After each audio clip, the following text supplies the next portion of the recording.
Aujourd'hui, nous allons parler de l'état de droit. Valeur fondamentale de l'Union européenne, l'état de droit est intrinsèquement lié à celui de la démocratie. Si sa teneur et ses normes peuvent varier d'un pays à l'autre suivant son système constitutionnel, il repose sur des principes communs comme la légalité, la sécurité juridique ou le respect des droits fondamentaux.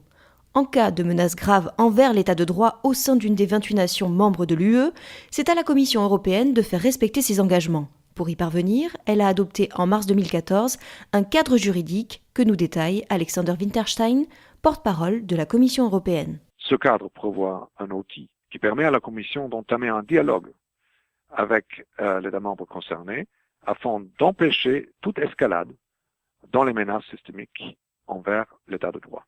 Et ce cadre a pour objectif de permettre à la Commission de trouver une solution avec l'État membre concerné, de manière à prévenir l'apparition d'une menace systématique envers l'État de droit qui pourrait évoluer après vers un risque de violation. Donc, ce cadre permet à la Commission d'exercer le rôle qui lui est dévolu et convenu par le traité en toute transparence et vise à éliminer la nécessité de recourir à d'autres procédures.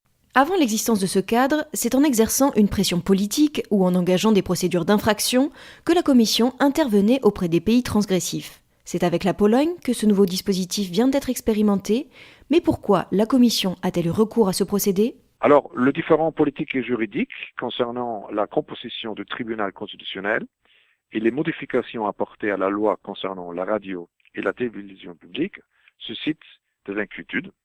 La Commission a donc demandé des informations sur la situation. Pour être bref, les jugements du tribunal constitutionnel concernant des nominations de juges au tribunal n'ont pas été exécutés et les institutions de l'État restent en désaccord au sujet de la composition correcte du tribunal.